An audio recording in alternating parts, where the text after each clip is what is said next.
보도록 하죠. 물체 운동.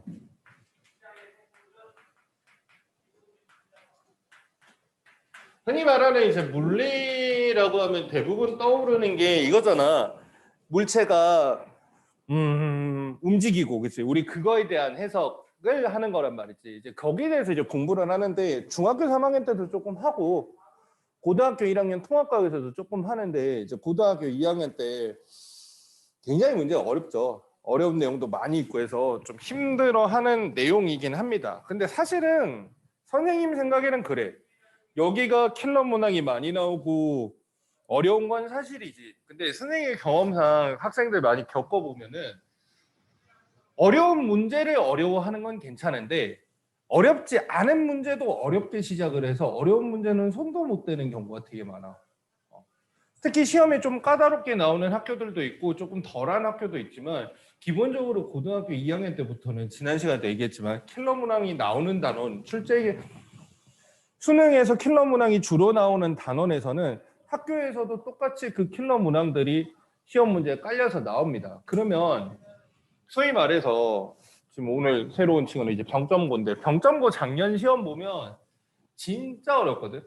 진짜 어려워. 근데 그게 모두에게 다 어려웠냐면 꼭 그렇지만도 않아. 근데 걔네들이 물리의 신이었냐면 또 그런 것도 아니야. 동탐고도 잘 본 애들은 잘 보고 아니었던 애들은 안 봤는데 흔히 말해서 수능 문제는 킬러 문항이 몇 문제가 나오는데 학교 시험 보면은 그거를 선생님 취향에 따라서 학교 수준에 따라서 인정사정 없이 넣어 놓으니까 그걸 수업 시간에 들어가서 풀어봐야지 하고 시험 시간 들어가서 풀어봐야지 하면은 이미 늦어서 보통 못 풀어요. 시간이 일단 절대적으로 부족해. 그래서 우리가 한 중급 정도 문제들 같은 경우는 자유자재로 풀 수 있도록 만들어 놓고 최상급 킬러 문제 같은 경우에는 숙지를 하는 게 더 중요해. 근데 문제는 뭐냐면 문제를 외우려 그래도 그냥 그대로 풀려 그래도 중급 문제를 어렵게 푸는 습관이 되는 친구들은 상급 문제를 선생님이랑 같이 풀어줘도 그게 머릿속에 들어오질 않는 거야. 풀이라는 게 한자 한자 외울 수는 없잖아. 전체적인 포인트하고 이렇게 접근해서 이렇게 한다라고 하는데 들어도 잘 이해가 안 되는 거지. 그래서 최상급 문제 같은 경우에는 들어서 들어서 이해가 잘 되는 수준으로 만들려면 쉬운 문제를 풀 때 너무 어렵게 가지 않아야 된다는 거. 그리고 상대적으로 평이하게 좀 학교 시험 문제가 나온 아이들도 1단원에서 많이 미끄러지는 이유가 은근히 여기가 계산이 많은 건 사실이지만 개념도 상당히 많거든. 물리에서 개념들 보통 우리가 물리의 지배를 받는 세상에 살고 있지만 우리가 공부하는 물리랑 실제 생활에서 겪는 물리는 조금 차이가 있어. 예를 들면은 우리는 마찰과 공기저항이 있는 세상에서 살고 있지만 물리에서는 맨날 마찰과 공기저항이 없다고 생각하라 그러잖아. 거기서부터 이제 괴리감이 많이 생기기 때문에 물리에서 말하는 그 물리 법칙을 잘 적용하기 위해서는 좀 기존에 가지고 있는 선입견을 좀 비우고 여기에 좀 집중할 수 있도록 해야 돼요. 그래서 그 얘기를 이제 아마 제일 많이 하지 않을까 싶어. 간단한 것들은 좀 띄워놓으면서 갈 수도 있지만 오개념이 많이 생기는 내용들은 포인트 집어서 다 얘기를 할 거야. 그렇지만 본인이 공부를 해보고 복습을 하는 과정에서 여기는 조금 모르겠습니다. 설명해 주세요. 그러면 선생님한테 얘기를 하세요. 자, 물체의 운동. 운동하는 물체를 우리는 물체를 관찰을 하는 거야. 물리원에서. 그러니까 물체의 운동 상태를 파악을 해야 되는데 물리원이 UFO의 움직임을 해석하는 것도 아니고 복잡하게 돌아가는 기계를 해석하는 것도 아니야. 가장 간단한 물체의 움직임부터 우리는 차례대로 해석을 할 거란 말이지. 그치? 그러면 가장 간단한 물체다 그러면 물체의 운동 상태라 그러면 뭐 어떤 게 있을까? 그런 거 말고 운동의 이름. 응? 정지. 그래. 이것도 운동 상태 하나로 포함을 해주는 게 좋아요. 물론 운동하고 있지 않은 상태지만 물리에서 이제 물체를 해석을 하다 보면 전지된 상태도 물론 있거든. 정지된 상태도 있고 또 직선 운동이라는 말은 쓰지 않아. 뭐가 더 붙어야 등속 직선 운동. 이 두 가지가 이제 가장 간단한 상태 중에 하나죠. 참고로 등속 직선 운동하고 이게 내비두면 애들이 또 아무 말이나 막 할 건데 등속 직선 운동하고 등속도 운동은 같은 말이야. 등속도 운동. 그리고 또 그런 건 없어. 가속도? 그치. 등가속도 운동이지. 등가속도 운동. 우리가 가장 많이 보는 상황이 이 세 가지 정도 상황이 제일 많이 보게 돼. 이 세 가지 상황을 제일 많이 보게 되고 그 외에 조금 더 나오는 거라면 뭐 등속 원운동. 그치. 등속 원운동. 그리고 뭐 진자운동. 들어봤어? 진자운동. 그리고 뭐 비스듬히 던진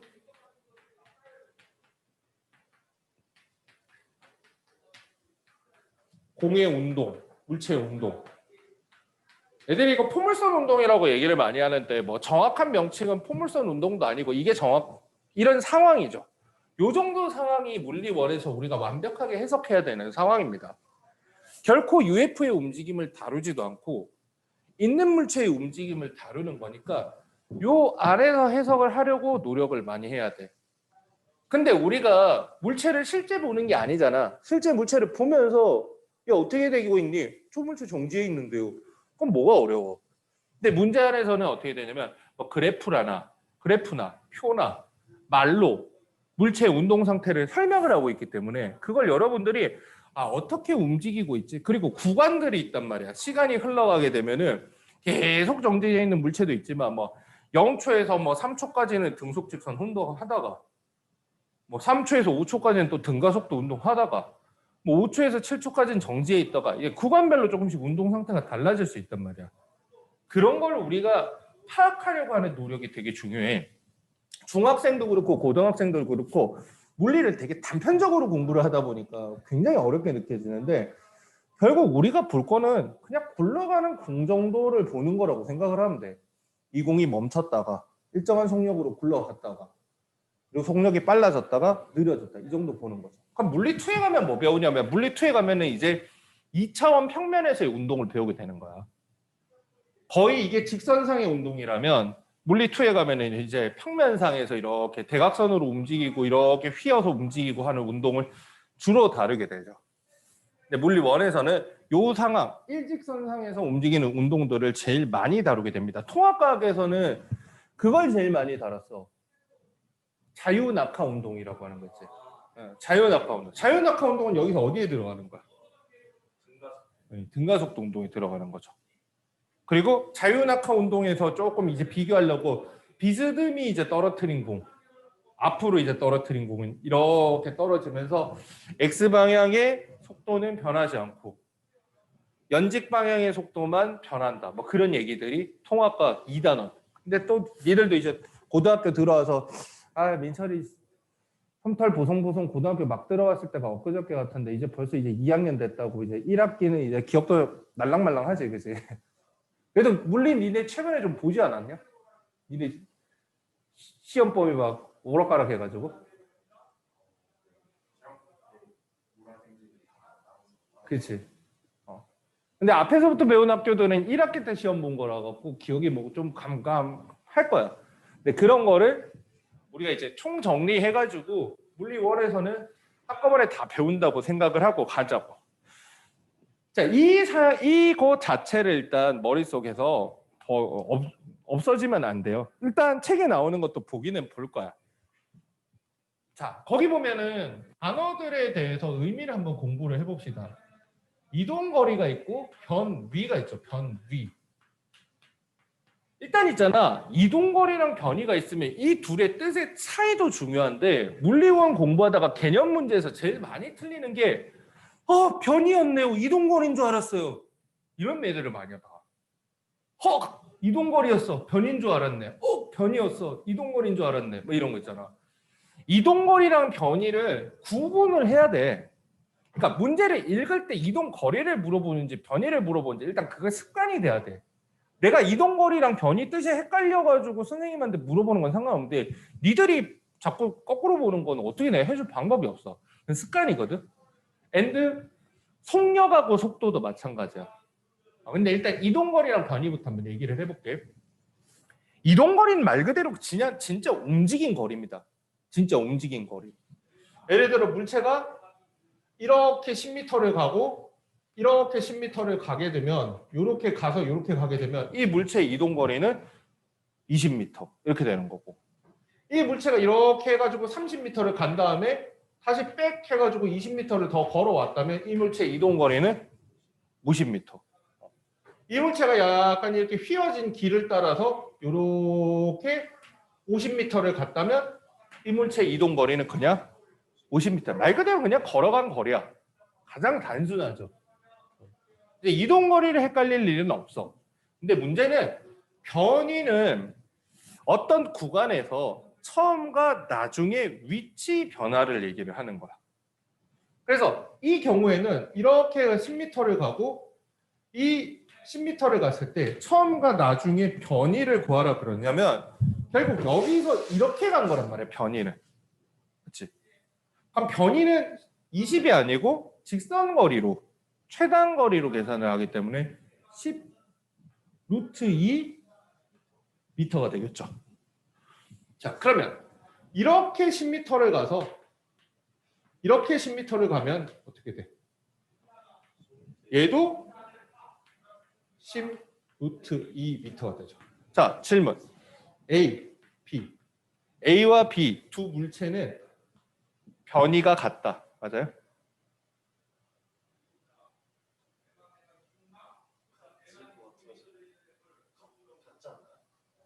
얘는 눈치가 없네, 기본적으로. 지금 민철이는 같지는 선생님이 물어보는 거 같으니 물어보는 거 보니 안 같으니 물어보는 거 같은데 왜 안 같냐 그러면 뭐라 해야 되지 지금 생각을 하고 있는데 딱 눈치가. 나연아, 이 둘은 변이가 달라요. 왜 달라요? 맞아. 똑똑하네. 변이는 처음과 끝의 직선거리라는 의미도 있지만 거기에 더해서 방향도 들어간단 말이야. 그래서 얘는 직선 이동거리 플러스 방향의 개념이 들어갑니다. 이걸 외우려고 하지 말고 느낌을 보세요. 그러니까 변이라는 건 똑같이 10m를 움직였다고 해도 오른쪽으로 10m 가네랑 왼쪽으로 10m 가네는 변이는 다른 거야. 근데 또 문제 풀다 보면 변이의 크기라는 말도 써. A하고 B의 변이의 크기는 그럼 변이의 크기라고 물어보면 방향은 생각 안 해도 되는 거야. 그럼 둘은 변이의 크기는 같다가 되는 거야. 엄청 기초적인 거지. 근데 이런 걸 제일 틀려 아이들이. 선생님 시간 모자라서 다 못 풀었어요. 선생님 문제 진짜 어려워요. 지금 우리 반에 이거 푸는 한 명도 없어요. 이거 나한테 보여줘. 앞에 봐. 이건 왜 틀렸냐? 잘못 봤어요. 이건 뭐 틀렸냐? 실수했어요. 이건 왜 틀렸냐? 헷갈렸어요. 이거나 다 맞아 새끼야. 이렇게 되는 거야. 그러니까 어려운 거는 있잖아. 설령 아까 나연이가 오자마자 1학기 때 성형이 그냥 그래가지고 아까 내가 나중에 얘기해 주는데 모의고사는 시험 치면 조금 나오는 것 같은데 수능 봐서 대학 가야 하지 않을까요? 니네 고등학교 2학년 처음 오자마자 그런 생각을 하는 경우가 꽤 많아. 그런 생각을 안 했다고 해도 2학년 한 1학기쯤 지나면 또 그런 생각을 하는 애들이 꽤 많아. 근데 솔직하게 말해줄게. 니네 수능 봐서 대학 가는 게 맞아. 이건 여기는 학군이 좋아서 그런 거야. 여기는 잘하는 애들이 많아. 그러니까 세마에는 잘하는 애들 많아도 우리 학교는 그 정도는 아니에요. 그런데 그거야 이 지역에서 비교를 해서 그런 거야. 전국 단위에서 비교하면 그냥 동탄은 어느 학교를 골라도 전국 기준으로 보면 잘하는 애들이 많은 동네야. 이상고 1등은 족밥인 줄 알아? 안 그래. 못하는 애들이 조금 더 많은 것뿐이지 잘하는 애들은 어디 가도 다 있기 때문에 내신 1.0 찍을 수 있는 학교는 이 동네에서 거의 없다고 보면 돼. 없다고 보면 돼가 아니고 없어. 잘하는 애들 많아. 시골 산골로 가지 않는 이상. 그러니까 모의고사를 보면 조금 더 잘 보는 느낌은 있어. 저기 지방의 산골에 있는 하고 같이 보니까 등급이 되게 잘 나오지. 근데 오해하면 안 돼. 모의고사 현재 등급은 지금 더 잘 나오는 게 정상이야. 왜? 니네가 조금 더 치열한 지역에 다니고 있으니까 공부를 딱히 준비 안 해도 모의고사가 잘 나오는 것 뿐인 거지. 근데 니네가 진짜 고3이 되어서 맘먹고 수능 준비하는 애들하고 붙었을 때 모의고사 등수가 그 등급이 나온다는 보장이 없어요. 근데 그걸 나오게 하려면 어떻게 해야 되느냐? 그러니까 거꾸로 내신에 집중을 하는 거야. 이 동네는 치열한 대신에 그만큼 잘하는 애들이 많으니까 학교 시험이 어려워. 그 어려운 학교 시험을 겪어 나가다 보면 내가 최선을 다해서 했는데 3등급이야. 예를 들어서. 좀 애매하지. 솔직히 수시로 대학 가려면. 최선을 다해서 했는데 3등급이야. 근데 3등급도 같은 3등급이 아닌 거야. 이 동네는 시험이 어렵다 보니까 좀 치열하게 준비해서 3등급이 된 경우에는 시험이 아주 개 쉬워가지고 술렁술렁 하루 벼락치기 해갖고 3등급 받은 애하고 완전히 격차가 나는 거야. 그러니까 어느 동네에 가도 잘하는 애들은 많은데 여긴 잘하는 애들이 많다 보니까 1, 2, 3등급 안에서는 너무 치열한 거지. 그래서 본인이 조금 능력이 부족해서 노력이 조금 부족했을 수도 있고 능력이 조금 부족했을 수도 있고 시험에 맥을 못 잡았을 수도 있고 등급이 조금 안 나올 수도 있지만 치열하게 준비를 하면 그게 쌓여서 결국 수능으로 이어지는데 나는 수능으로 대학 갈 거야. 내신 안 나오면 어쩔 수 없지. 약간 던지듯이 하면 갑자기 3학년 때 돼갖고 갑자기 실력이 생기는 게 아닌 거야. 2학년 때는 내신 점수에 목을 걸진 않더라도 내신이 잘 나오게 하려고 공부를 해야 수능이 자동으로 나오는 거지. 다만 여기서는 내신이 니네 원하는 점수만큼 절대 안 나와. 그렇지만 여기서 내신 점수가 한 2점 초반대 정도 나오는 애들은 수능을 치면 그거보다 더 잘 나온단 말이야. 여기 시험이 어려운 데서 애들이 그 정도로 이겨내갔으면. 근데 제일 애매한 애들이 3, 4야, 3, 4. 걔네들이 끝까지 치열하게 했던 3등급 애들은 3학년 때 보면은 그래도 할만하거든. 선생님이 지도를 해보면. 근데 약간 반쯤 포기한 상태로 1학기 첫 시험 치고 막 한 번만 더 해보자 하다가 기말고사 치고 나서 약간 반쯤 던지듯이 해가지고 등급 쭉쭉 떨어진 애들은 3학년 때 돼도 딱히 그냥 나이만 한 살 더 먹은 거지 2학년 올라갈 때랑 상태가 다른 게 없는 거야. 수능 시험은 그렇게 어려운데. 그러니까 단단히 준비해야 돼. 대신에 그거는 있어. 열심히 공부해서 첫 중간고사에 1등급을 받는 게 목표야. 일단 다 잊어버리지 말고 목표야. 근데 설령 내가 1등급을 못 받고 100점을 못 받아도 어려운 것만 틀리고 나머지만 다 맞으면 어려운 건 수능 때까지 마저 준비하면 올라가. 수능 잘 볼 수 있다고. 무슨 과목이든 마찬가지야. 근데 니들이 학교 시험에서부터 계속 그냥 틀리는 게 습관이 되면 그냥 그대로 수능도 똑같아. 어려운 걸 풀든 못 풀든 쉬운 것도 틀리고 까먹어서 틀리고 헷갈려서 틀리고 답지 밀어서 틀리고 그래 어려운 거 풀어봐야 무슨 의미가 있어. 그렇잖아. 그러니까 무조건 기본을 잘 잡아야 돼. 기본을 단단하게 다져야 되는 거야. 그래서 이런 것부터 다시 하는 거야. 대충 알겠는데 하지 말고 내가 진짜 보면 자꾸 이런 거 틀리는 거야. 변이가 같냐 다르냐. 이게 또 들으면 알아. 들으면 아는데 체득이 안 되니까 보다가 한다고. 아 맞다 변이 방향 들어가는데 그때 가서 틀리고 나서 헷갈렸어요. 아니지. 처음부터 아까 말했죠. 이동거리, 변이의 크기 개념으로 계속 니네 헷갈리게 일부를 심어 넣는 거야. 문제에서 누가 니네 퍼 드세요 하고 차라리 1번이 답입니다. 이렇게 써놓지 차라리. 그런 시험 문제 없단 말이야. 무조건 시험 문제는 니들을 낚으려고 하는 거야.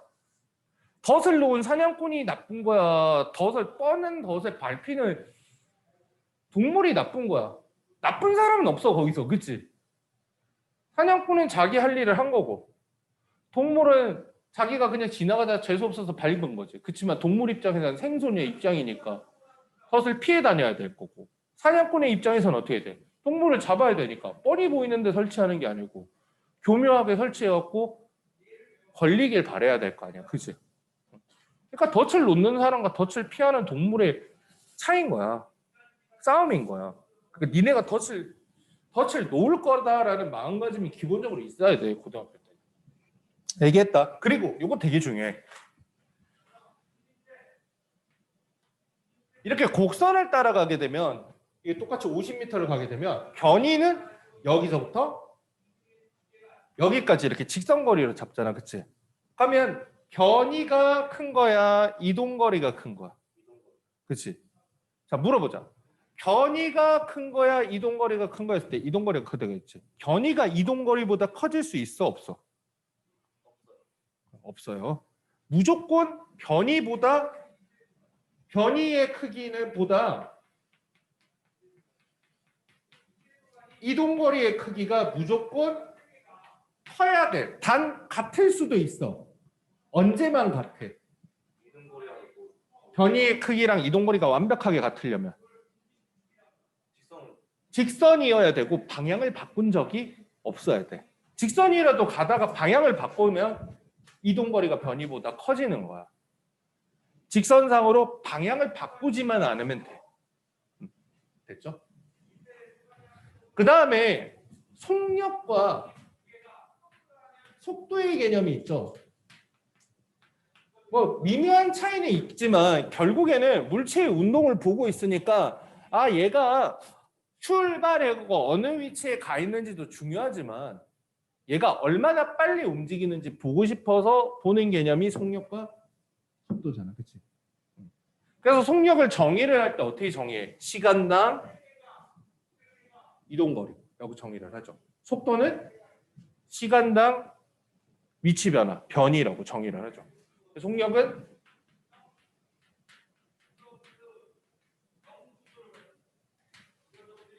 속도는 시간당 변이야.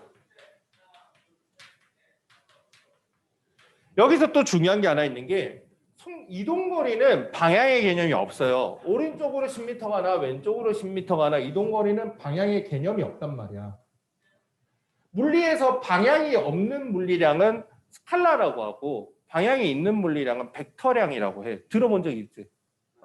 들어본 적은 있는데 보통 공식적으로는 지금 교육과정에서 좀 빠져가지고 그 말을 잘 쓰지는 않아. 근데 학교 선생님들이 쓸 수는 있어. 벡터량과 스칼라량의 차이는 뭐냐면 스칼라는 방향이 없는 물리량이야. 변이는 방향이 있는 물리량, 벡터량이고.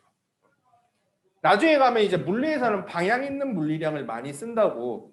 변이가 대표적이고 그리고 변이가 들어가는 속도도 벡터량이고 그리고 힘도 벡터량이야. 근데 또 에너지는 벡터량이 아니야. 에너지는 방향이 없어. 에너지는 방향이 없고 힘은 또 방향이 있고 뭐 그렇게 되거든. 가속도는 당연히 방향이 있죠. 자, 변이가 들어가다 보니까 속력하고 속도의 차이점은 뭐냐면 속력은 빠르기고 가속도 이따 얘기할 거야. 속도는 빠르기에다가 방향의 개념이 같이 들어갔다라고 생각을 하면 돼.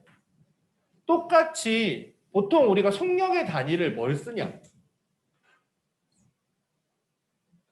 미터 퍼 세컨드. 그럼 예를 들어서 5미터 퍼 세컨드라고 하면 관우야 이게 무슨 뜻이야? 5미터 퍼 세컨드. 1초당 5미터를 그치? 이 물체의 빠르기는 이 속력 그대로 움직인다면 1초당 5m씩 계속 움직일 수 있는 속력이다라는 거죠. 일정하다면 계속 1초에 5m씩 가는 거고 속력이 변할 수도 있겠죠. 그래서 미터 퍼 세컨드라고 하는 단위를 많이 쓰는데 시간당 이동 거리야. 근데 1초당 이동 거리를 많이 나타내기 때문에 보통 거리를 시간으로 나눈 값으로 속력을 많이 계산을 하죠. 근데 내가 그렇게 표현하지 그냥 거리를 시간으로 나누면 속력이야 라고는 안 하잖아. 그 이유는 물리에서는 이동 거리를 시간으로 나눈 값이 무조건 속력으로 하기는 좀 애매한 경우가 있어. 등속 직선 운동을 할 때는 이동 거리를 시간으로 나누면 무조건 속력이라고 해도 돼요. 근데 물체가 방향을 바꾸는 경우도 있고 특히 등가속도 운동 같은 경우에는 이동 거리를 시간으로 나눠 가지고 속력을 구할 수 없단 말이야. 예를 들어 어떤 물체가 내가 여기서 손에서 떨궜어. 미래 통합과학 때 배웠던 거. 기억을 되살릴 겸 테스트 해볼까? 여기서 물체를 내가 떨궜어. 얘가 떨어져가지고 바닥에 20m 떨어진 다음에 바닥에 닿였어. 20m 떨어져서. 2초 걸렸어. 2초. 2초 만에 20m 바닥에 닿였어. 그러면 이 물체의 속력은 얼마야? 그렇죠. 이 질문도 이상하죠. 질문 자체가 이상한 거야. 왜?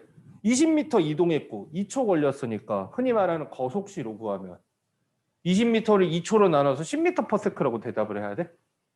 아니지. 왜? 물체가 손을 떠나서 바닥에 닿을 때까지 속력이 한순간도 같았던 적이 없는 거야. 속력이 계속 빨라지니까. 그치? 근데 20m를 2초로 나누는 값을 절대 못 쓰냐면 이 상황에서 쓸 수는 있어. 대신 이렇게 쓰게 되면 속력이 변하는 상황에서 이동 거리를 시간으로 나누게 되는 경우에는 평균 속력을 구하는 셈이 되는 거야. 아, 여기서 20m 가는데 2초 걸린 건 초당 10m 꼴로 간 거지 사실 초당 10m씩 갔다는 얘기는 아니죠. 처음 1초랑 나중 1초랑 처음 1초에 많이 떨어졌어. 나중 1초에 많이 떨어졌어. 그치? 속력이 갈수록 빨라지다 보니까 뒤에 1초에 더 많이 떨어진단 말이야. 물체의 운동을 잘 이해를 하고 있는 거죠. 그래서 내가 시간당 이동거리라고 썼지만 속력은 거리를 시간으로 나눈 값이다라고 쓰지 않은 이유는 등속 직선 운동에서는 무조건 적용이 되지만 그렇지 않을 때는 해석이 좀 필요하다라는 얘기를 하려고 그런 거야. 자, 속도는 방향이 들어갔어. 그럼 저 이동거리와 변이의 차이처럼 속력 속도에게도 일단 단어가 눈에 잘 보여야 돼. 속력 얘기를 한 건지, 그치, 속도 얘기를 한 거지. 속력이 변하였다라는 것은 빠르기만 바뀌면 돼. 빨라졌다, 느려졌다가 속력이 변하였다. 근데 속도는 빠르기의 방향까지 들어간 거기 때문에 빠르기가 달라져도 속도가 변했다고 해야 되고 물체 운동 방향이 변해도 속도가 변했다라고 얘기를 해야 된다고. 그래서 내가 등속 직선 운동을 왜 등속도 운동이라고 쓸 수 있냐면 등속도라고 하는 것 자체가 이미 방향도 동일하다는 의미가 들어있기 때문에 등속도 운동은 직선 운동이야. 애들이 등속 직선 운동이라는 표현을 보면은 직선 운동이라고 생각하기 쉬운데 등속도 운동이라는 표현을 쓰면은 속도가 같으니까 직선 운동으로 간다는 생각을 미처 못할 때도 있단 말이지. 자, 대표적으로 유명한 문제가 이런 게 있어요. 아까 저런 식으로 어떤 자동차가 이렇게 휘어진 도로를 따라서 50m를 이동을 해. 일정한 속력으로 5초 동안 이동을 했대. 그럼 이 자동차의 속력은 얼마가 되는 거야? 5초 동안 50m를 일정한 속력으로 갔다 그러면 속력은 그렇죠. 10m/s가 되죠. 그렇지? 그래놓고 보기 니은에 이렇게 하는 거야. 이 자동차는 등속도 운동을 하였다. 이렇게 쓰는 거야. 등속도 운동을 하였다. 일정한 속도로 운동을 하였다. 맞아? 아니지. 등속도라고 하려면 속도가 일정하다라고 하려면 속력도 일정해야 되지만 방향이 변해서는 안 돼. 그러니까 휘어진 물체의 운동이 이렇게 곡선으로 휘게 되는 경우에는 절대 속도가 일정할 수 없는 거죠. 그래서 이제 또 함정으로 많이 나오는 것 중에 이제 등속 원운동 얘기할 때 함정이 많이 나오죠. 원운동이라고 하는 건 이렇게 빙글빙글 도는 거야. 이 상황을 제일 쉽게 만들 수 있는 방법은 구슬에다가 줄을 매가지고 돌리는 거죠. 아니면 우리가 관측할 수 있는 건 지구를 중심으로 돌고 있는 달 같은 지구 중심으로 돌고 있는 인공위성 같은 게 대표적인 등속 원운동이 되는데 등속 원운동에서 등속은 등속도가 아니고 등속력이 되는 거야. 원으로 움직이려면 방향이 계속 바뀌어야 되기 때문에 속도가 일정한 게 아니라 속력이 일정한 거야. 그렇지? 그래서 등속 원운동은 속도가 일정한 게 아니니까 속도가 바뀌는 거죠. 우리가 이 속도의 바뀜을 뭐라고 해?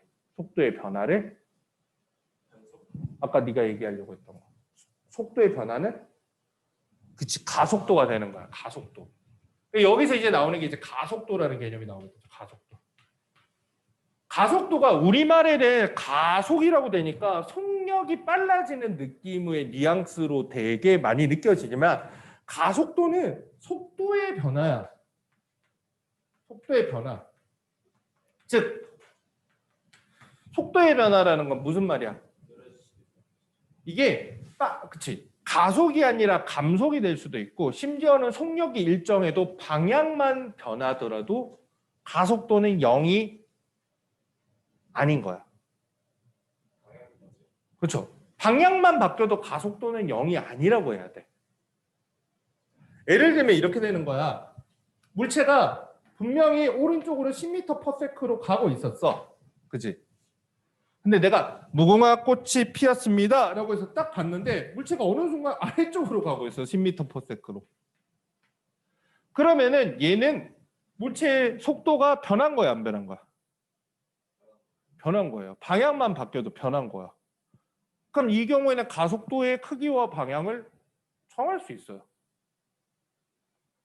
가속도는 그래서 속도의 변화기 때문에 가속도도 벡터량이고요. 방향의 개념도 들어갑니다.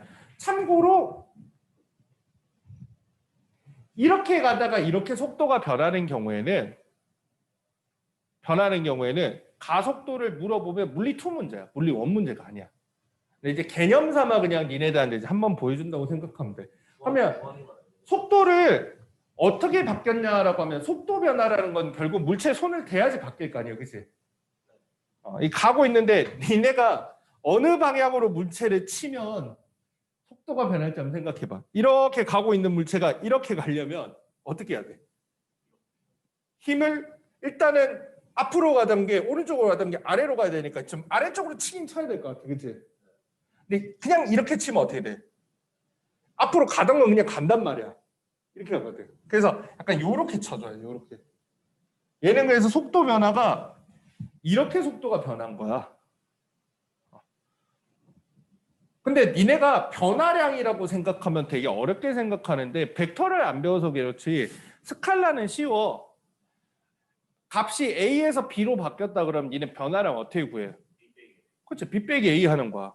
이것도 마찬가지야. 나중 속도에서 처음 속도를 빼면 돼. 근데 니네가 속도를 빼는 법을 몰라서 그래. 10에서 10을 빼란 말이냐? 그게 아니고 방향이 있는 걸 니네가 더하고 뺀 적이 있어. 중1 때. 벡터를 더하거나 빼본 적이 있어. 그냥 니네가 기억이 안 날 뿐이야. 뭐가 벡터를 더하냐? 벡터는 방향이 있기 때문에 어떻게 더하냐면 이 두 벡터가 있으면 크기는 어떻게 돼? 아래 게 큰 거고 방향은 둘이 같은 거야. 이 두 벡터를 더하면 이런 벡터가 나와. 니네 이런 거 해봤어. 어떻게? 물체 중1 때 나오잖아. 이렇게 힘이 나오고 이렇게 힘이 가해졌을 때 얘가 받는 힘의 크기는 이거 두 개 더한 이 정도의 힘을 받게 된다. 이거지. 이런 거 있잖아. 물체 뭐 이런 것도 있죠. 이 물체를 이쪽으로 힘을 주고 이쪽으로 힘을 주게 되면 이 물체가 실제 받는 힘의 크기는 어떻게 해요? 이렇게 해가지고 얘는 이쪽 방향의 힘을 받게. 이 중1 때 하는 거야, 중1 때. 근데 지금 이거 못해도 돼. 그냥 슬쩍 보여준 거야.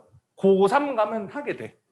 근데 포인트는 알아야 돼. 여기서 일로 간 건 속력은 변한 게 아니고 속도는 변한 거기 때문에 가속도는 0이라고 해서 안 되는 거야. 잘 몰라도 등속 원운동도 가속도는 0이 아닌 거야. 왜? 속도가 변화했으니까. 심지어 계속 변하잖아. 원운동의 가속도는 니네가 고3 가서 물투하면 배우게 돼. 원운동의 가속도는 R분의 V 제곱이거든. 배우게 돼. 왜 R분의 V 제곱이 되는지까지 유도에서 배우게 돼. 그래서 가속도는 속도의 변화고 문제에서 가속도는 0이다라는 말이 나오려면 어떻게 돼? 우리가 배우는 운동 중에서 가속도가 0인 운동은 이거 두 개야. 얘네 둘이가 가속도가 0이야. 나머지는 가속도 0이 아닙니다. 가속도 0이 하나도 없어요. 전부 다 가속도가 있는 거야. 이해됐죠? 속도가 변하니까 가속도는 0이 아닌 거야. 자, 속력하고 속도는 단위는 똑같이 써요. 미터 퍼 세크를 쓰고. 문자는 뭐를 쓰지 주로? 속력하고 속도 나타날 때 V라는 문자를 쓰고 미터 퍼 세컨드 이렇게 쓰죠. 그리고 가속도는 주로 A라고 하는 문자를 쓰고 단위는 미터 퍼 세컨드. 그렇지. 5미터 퍼 세크에 대해서 아까 질문했는데 그럼 5미터 퍼 세컨드 제곱은 뜻이 뭐야? 이거는.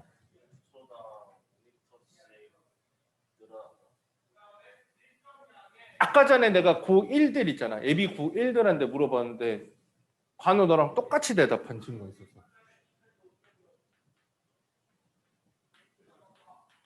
미터 퍼 세컨드 제곱이라는 건 어쩌다 이 단위가 나온 거냐면 미터 퍼 세컨드가 되는 거야. 혹시 단위에 좀 약한 사람이라면 나연이 단위 잘하나? 나연아 이거 무슨 뜻이야? BOX 안 보이면서 제일 뒤에 앉고 BOX 이렇게 써져 있으면 뭐라고 생각해 보통? 그래 박스 안에 뭐가 5개 들어. 한 박스에 5개 들었다는 거지. 이거는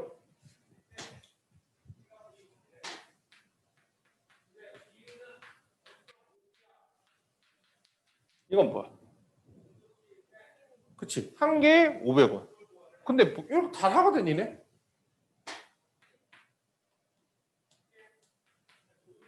이거는 2개 1kg. 이 지우면 그렇지. 1은 보통 생략을 많이 하니까 한 개에 1kg 되는 거지. 얘 잘 하거든. 근데 물리만 들어오고 화학만 들어오면 단위에 대해서 막 그냥 외우려고 그러는데 다 뜻이 있는 거야. 사실 이 미터 퍼 세컨드 제곱은 원래가 이거야.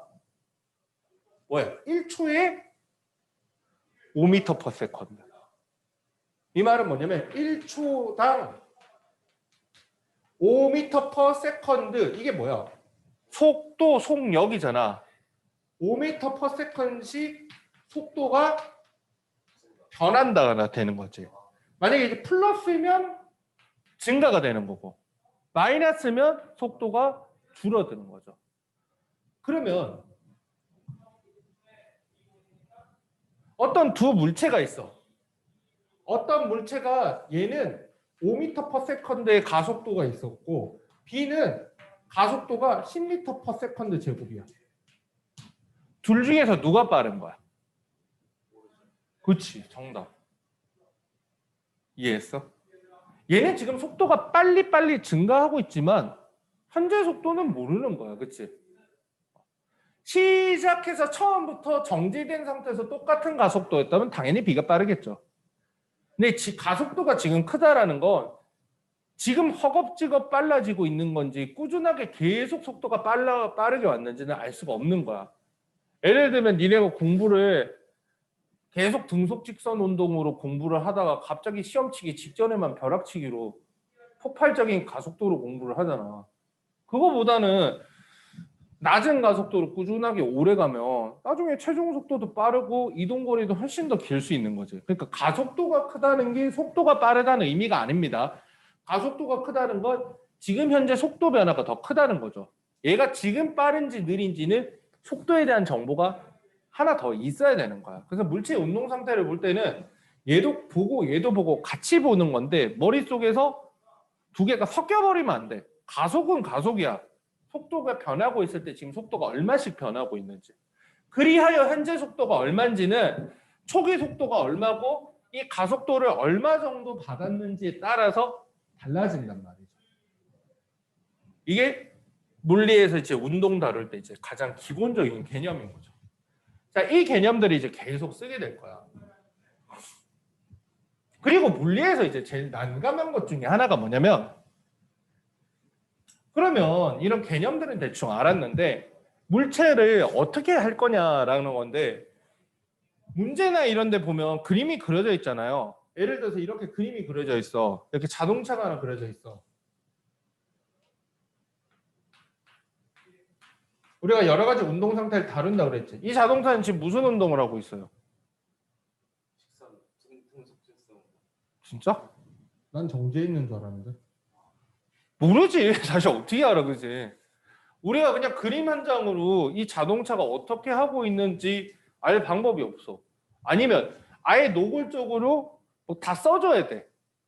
근데 물리를 처음 하는 친구도 안 돼. 제일 처음 하는데 얘가 있잖아. 지금 현재 가속도는 2m per second 제곱이고 현재 속도는 10m per sec야. 초딩들한테 이러면 잘 이해가 되겠어? 안 되겠지.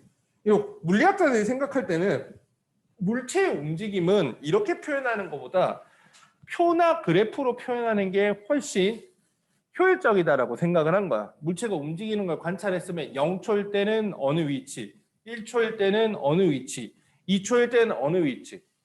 이렇게 표로 쓰는 게 더 좋고, 근데 표보다는 그래프가 보기 좋으니까 시간에 따른 위치 변화와 시간에 따른 속도 변화를 그래프를 쓰는 거야. 다른 모든 과목에서는 그래프가 니네들 엿먹이려고 하는 걸 수도 있지만 물리에서만큼은 그래프가 물체의 운동을 표현하는 툴이야, 도구거든. 그러니까 무조건 쓸 줄 알아야 돼. 그래프가 없는 문제는 그래프를 그릴 줄 알아야 되고, 그래프가 있는 문제는 해석할 줄 알아야 되는 거야. 너무 수식 의존적으로 물리를 풀면 되게 어려워진다고. 물론 수식도 쓸 줄 알아야지. 민철이는 예전에 물리할 때도 선생님 그 얘기를 많이 했잖아. 물체의 움직임을 이해를 해야 된다고. 그치? 지금 어제 그제 질문, 고2들 고3들 질문 받은 문제, 특히 고3들 질문 받은 문제 똑같은 문제를 한 3번 질문 받았거든. 근데 그것도 역시 오늘 그래프를 그릴 줄 알고 나면 훨씬 더 문제가 편해지는 거야. 자, 일단은 정지된 물체에 대해서 한번 분석을 해보자. 우리는 X축을 시간으로 두는 그래프를 많이 써. 시간의 경과를 보는 거죠. 근데 정지되어 있다는 걸 어떻게 표현을 해요? 어떤 물체가 여기 있는데 0초일 때 뭐 여기 원점이라서 0m 지점이야. 수직선상의 0m 지점에 0초일 때 보니까 여기 있어. 무궁화 꽃이 피었습니다 하고 딱 봤더니 1초 뒤에도 보니까 여기 있어. 무궁화 꽃이 피었습니다. 2초 뒤에도 여기 있어. 그럼 그걸 어떻게 되면 시간은 계속 흘러가는데 Y축의 변이를 표현할까? 보통 변이나 이동거리는 S로 많이 표시해요. S. V는 속력, 속도. 이동거리나 변이는 S로 표현을 합니다. 왜 S냐고 많이 모르는데 S는 스탠스의 약자, 스탠스. 스탠스, 위치를 의미하는 거야. 스탠스. 시간이 흘러가도 계속 0m 위치에 있으니까 어떻게 돼? 이거는 그래프를 그리면 1초 뒤에도 위치는 0, 2초 뒤에도 위치는 0, 3초 뒤에도 위치는 0이니까 이렇게 그리는 거죠.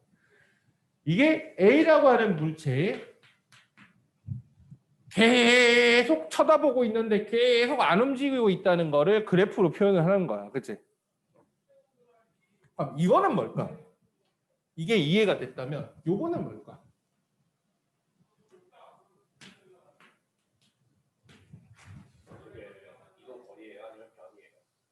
똑같은 개념이라고 생각하면 돼요. 이동거리나 변이나 똑같은 개념이라고 보면 됩니다. 다만 이제 변이는 방향이 있을 거고 이동거리는 방향이 없을 거고. 근데 어차피 직선상의 물체라면 별 차이 없습니다. 맞아? 괜찮아?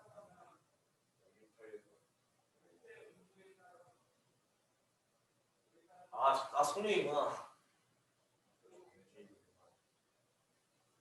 나는 틀려 그래. 니네들 생각을 해보라는 거지. 이제 니네가 보게 될 그래프니까. 이거는 어떤 뭘 보면서 뭘 표현하고 싶어서 이런 그래프를 그린 걸까? X값은 흘러가는데 시간은 흘러가는데 이동거리는 늘어나나 줄어들어? 위치는 플러스 마이너스 변화가 있어? 없지. 그럼 B도 뭐야? B도 정지해 있는 거야. 근데 A 그래프랑 차이는 뭐야? 그치? 수직선의 0m 지점에 A가 정지해 있다면 B는 A로부터 앞에 5m 위치에 계속 정지해 있다라는 거죠. 이걸 보면서 이런 상황이다라는 걸 이해를 해야 돼. 그런 모습이 떠올라야 돼. 민철이는 대충 아는 것 같았는데 아니었어? 그러니까 이게 정지되어 있다라고 하면 정지되어 있다라고 했을 때 그래프를 그리면 시간, 위치, 이동거리 그래프에서 이런 식으로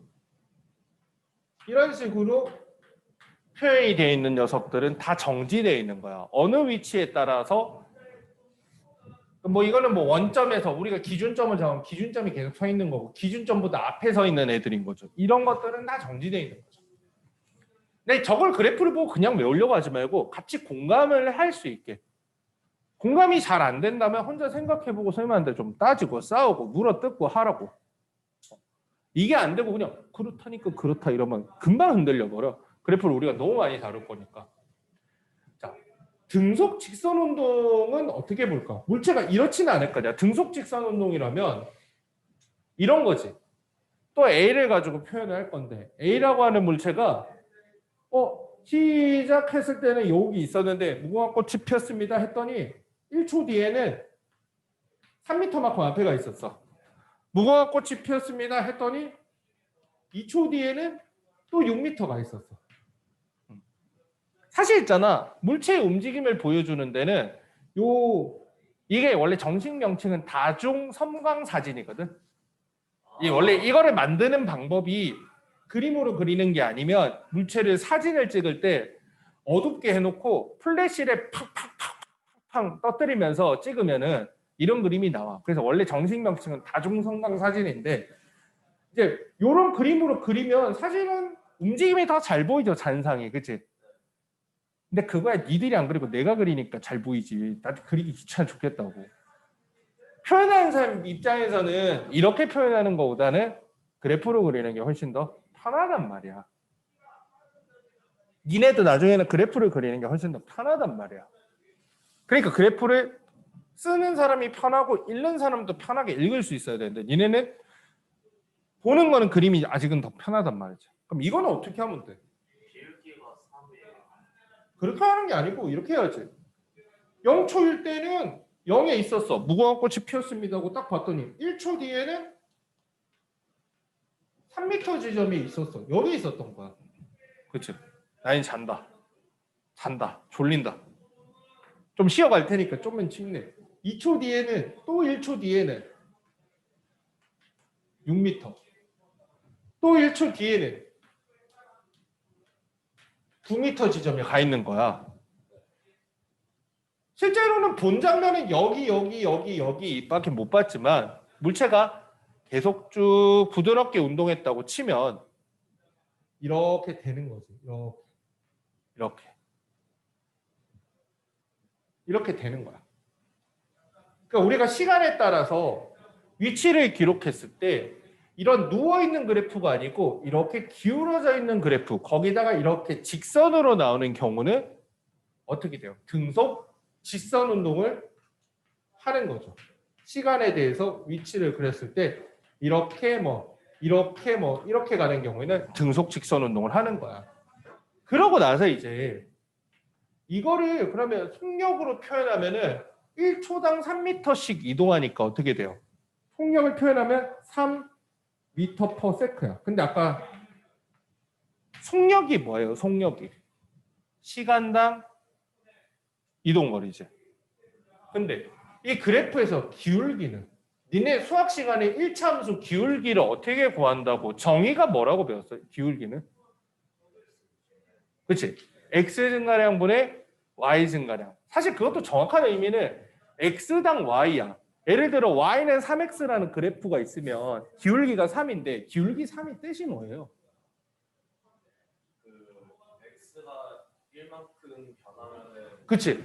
y가 3만큼 변하는. 그래 이 뜻인데도 뜻을 잘 모르는 애들은 기울기를 구하라니까 공식에 때려 넣을 줄만 알지 그래프로 기울기를 왜 구하는지도 모르고 y는 3x 플러스 1에서 1차항의 계수 3이 기울기라고는 배웠지만 기울기 3이라는 거는 x가 원래 함수라는 게 x와 y 사이의 관계식이란 말이야. x에다 뭘 집어넣으면 함수 제일 처음에 배울 때 이런 거 배우잖아. 상자에다 x값을 집어넣으면 브루로 해서 평 하고 y값이 튀어나온다 뭐 이런 거 배우잖아. x에다 1 더 큰 거 넣으면 y값이 3 더 큰 거 나온다 라는 의미가 되는 거야. 근데 그 그래프를 물리나 화학에 조금 범용성 있게 하면 x 대신 뭐야?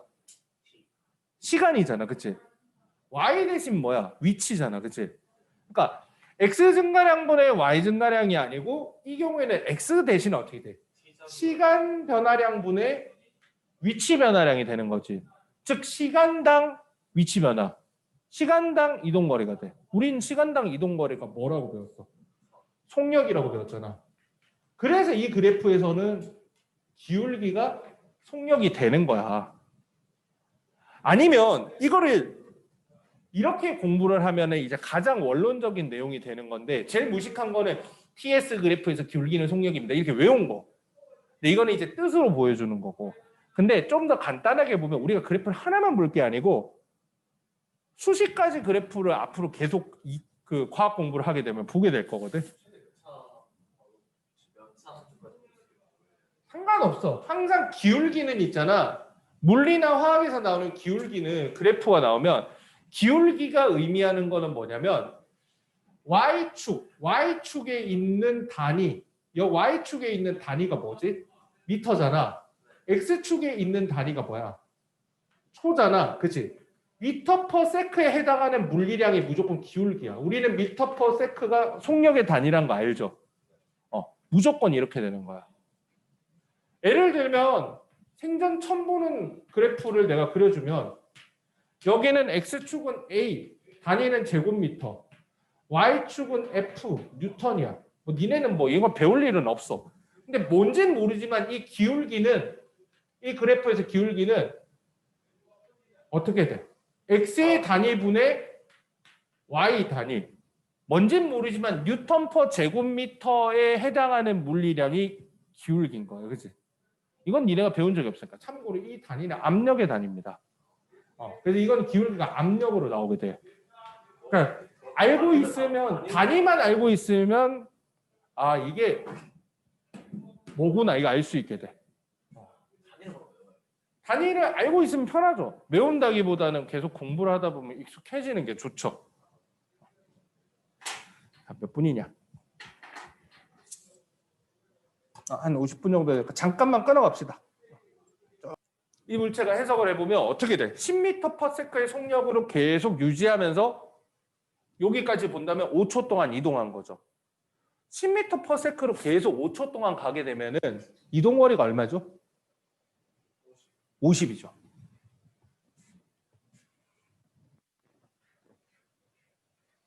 어떻게 돼? 넓이는? 그렇지. 여기서 알 수 있는 건 여기 넓이도 50이고 이동거리도 50인 걸로 봐서 시간 속도 그래프일 때는 아랫부분의 넓이가 면적에 해당하는 거구나.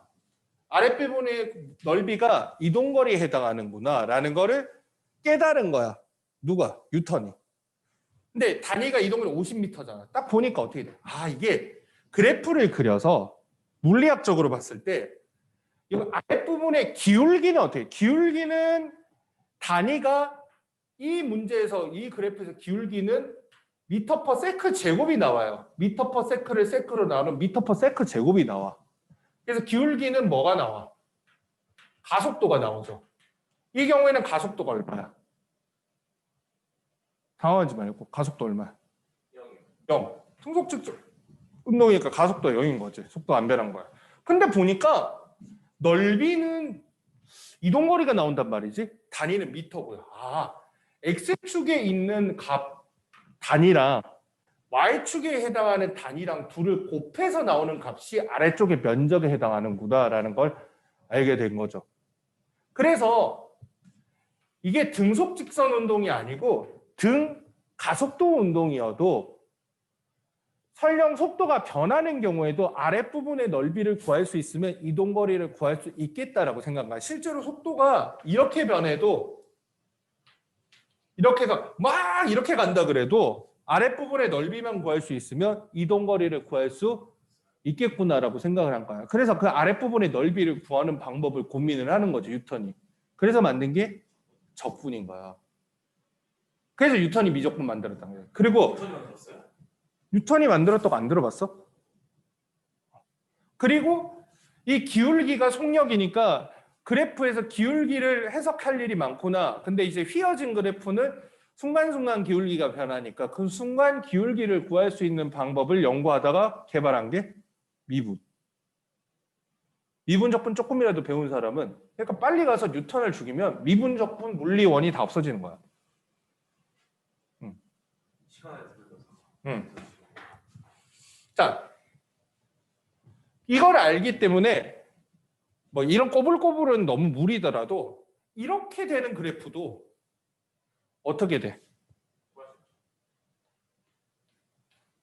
여기 예를 들어서 여기가 10m/s고 5초라면 이때 이동거리는 아랫부분의 면적에 해당하는 위에랑 같은 원리로 아랫부분의 넓이랑 이동거리는 같다라고 생각을 한 거야. 넓이가 어떻게 돼?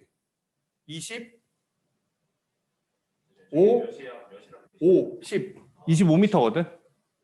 근데 평균 속도를 한번 구해보자면 이 20이랑 평균 속도는 뭐야? 평균 속도는 속도를 평균 냈다라는 뜻도 있지만 처음부터 끝까지 똑같은 속도로 갔다고 치면이라는 뜻이거든. 5초 동안 일정한 속도로 갔다고 치면 25m 가려면 속도가 얼마여야 돼? 5여야 되잖아. 그치? 그래서 5m/s로 일정하게 간 거랑 넓이는 같은 거야.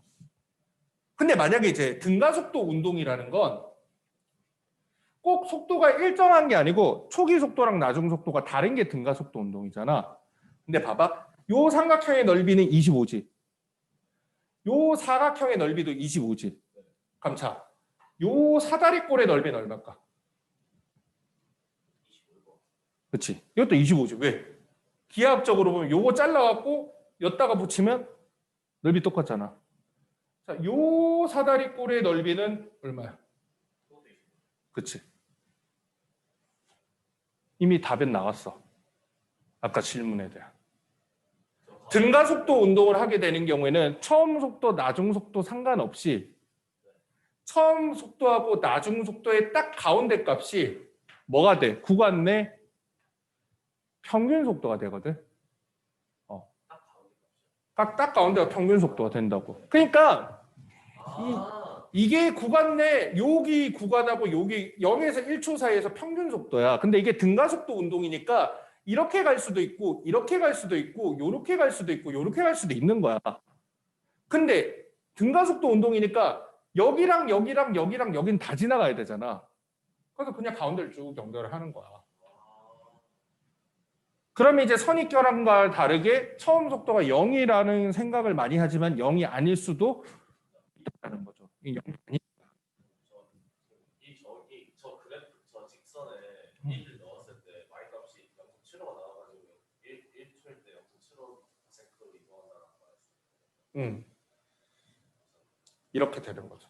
나중에는 이거 기술적인 것만 알면 돼. 근데 논리적으로 뭔가 좀 이상하다 느끼면 선생님이 설명해갖고 설득을 시켜줄게. 어차피 물리라는 게 니네보다는 내가 논리가 강할 테니까 경험치 때문에 내가 너네 설득하는 작업인 거야. 뭔가 이상하다 싶으면 나랑 얘기하면 돼.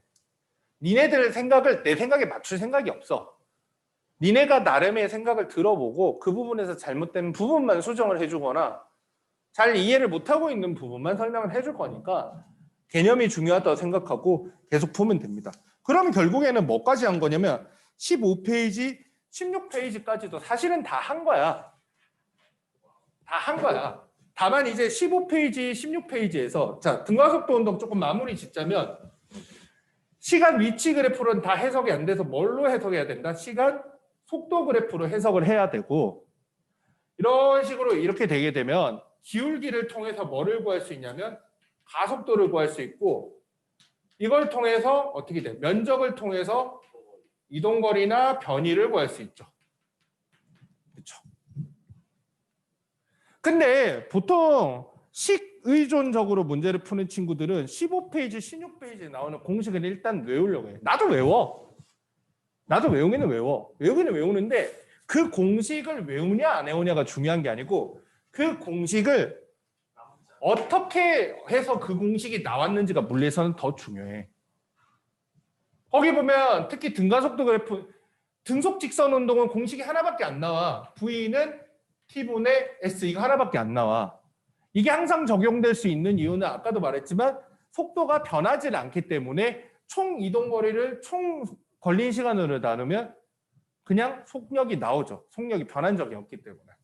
등가속도 운동 같은 경우에는 V는 T분의 S 같은 식은 쓸 수가 없어. 이동거리가 시간으로 나눠봐야 평균 속력만 구해지지 속력이 계속 변하니까. 근데 우리가 어떤 물체의 운동은 이제 등가속도 운동을 하는데 초기 속도를 알고 있고 몇 초 동안 운동했는지를 알고 있으며 그 녀석의 가속도가 A라는 걸 알고 있다면 나머지를 이걸로 표현을 하는 거야. 거기 나와 있는 식들은. T초 후의 속도를 V라고 했을 때 이게 V0에서 늘어나잖아. 속도가. 기울기가 A라는 거는 무슨 뜻이냐면 X가 1만큼 증가할 때 Y가 A만큼 증가한다는 거야. 기울기가 3이라는 건 아까 X가 1만큼 증가하면 Y는 3만큼 증가한다는 뜻이었잖아. 그러면 X가 T만큼 증가하면 Y는 얼마만큼 증가해야 돼? 기울기가 A니까. 그치? AT만큼 증가하게 되죠. 그러면 여기 값이 뭐가 되냐면 결국 V0 플러스 AT가 돼. 이게 결국 T초 후의 속도 V0 플러스 AT가 되는 거야. 이게 첫 번째 해석 박스에 나와 있는 식이고. 그치?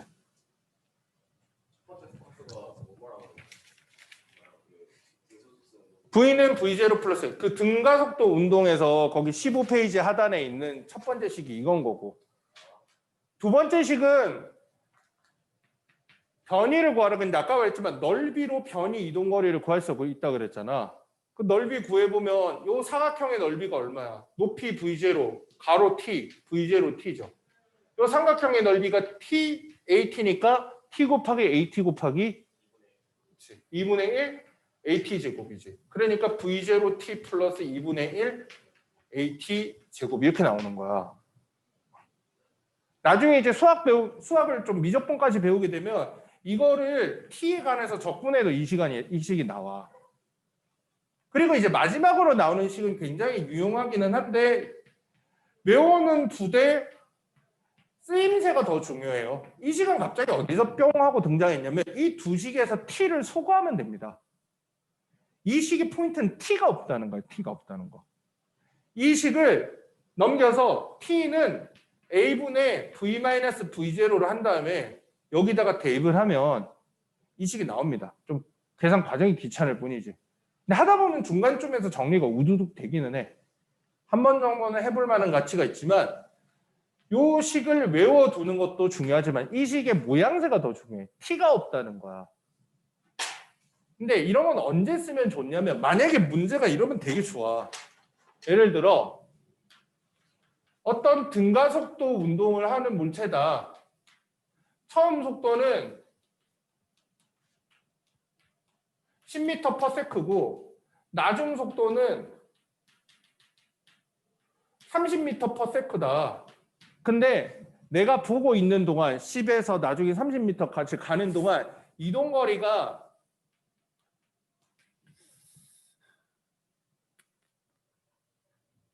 400m더라. 그때 만약에 가속도는 얼마니? 라고 물어본다면 이 식이 더할 나위 없이 편하기는 하죠. T가 주어져 있지 않으니까 이거 그대로 넣으면 돼. EAS는 V제곱 마이너스 V0 제곱이니까 이 가속도 모르니까 A 이동거리 400 V는 나중속도 V0는 처음 속도입니다. 나중속도 30의 제곱 900 처음 속도 10의 제곱 100 그럼 800A는 800 일부러 암산해서 내가 맞춘 거죠. A는 1m/s 제곱 이것만 구하고 끝나라 그러면 이게 근데 알잖아. 이게 이제 고등학교 2학년이잖아. 고등학교 문제가 이렇게 이거 하나만 덜렁 물어보는 문제가 있어? 다음 보기에서 뭘 물어보겠어? 몇 초 동안 이동했냐? 또 물어볼 거 뻔하잖아. 그치? 그러면은 이 시기에 넣고도 또 이 시기에 넣을 줄만 하고 그 다음부터는 아무것도 못하게 되는 거야. 근데 처음부터 그래프로 풀었다 그러면 이렇게 돼. 그래프 자꾸 그려보면 금방 그리거든. 등가속도 그래프에 대한 해석은 시간, 속도 그래프를 그리라. 처음에 그리면 되게 망설이는데 과감하게 그려. 처음 속도 10, 그냥 아무 때나 끊고 10. 그리고 나중 속도 30이지. 올라간 거잖아. 그리고 등가속도니까 일정하게 증가하면 되겠지. 30 하면 돼. 그리고 시간 나와 있어 안 나와 있어? 몰라. 그럼 모르면 T. 기울기 나와 있어 안 나와 있어? 가속도 안 나와 있지. 나와 있는 거라고 뭐 하나 나와 있어? 그래. 이거 400, 넓이 400. 이거 뭐 분양? 사다리꼴 넓이 400이고. 여기 사다리꼴 넓이 구할 줄 몰라? 윗변, 아랫변 더해서 곱하기 높이 곱하기 2분의 1이잖아. 나는 암산할 때 이렇게 요거랑 요거랑 더해가지고 반을 먼저 해. 20이잖아. 그런 다음에 이걸 곱한 게 요거다. 이렇게 하거든. 그치? 20t는 400이잖아. 그치? 그럼 t는 뭐야? 20초잖아. 그치? 그러면 속도가 걸린 시간 이미 구했지. 물어보면. 그리고 20초 동안 속도가 20만큼 늘어나려면 가속도는 1이잖아. 그것도 구했지. 어차피 이제 기억, 니은, 디귿 다 푸는 거야. 근데 이거 외워서 이것만 넣을 줄 안다고 해서 딱히 문제 풀이가 빨라지지도 않고. 근데 쓰임새가 있기는 있어. 이거 몰라서 못 풀었다 그러면 순사기야. 그래프 그려주면 어차피 다 풀려.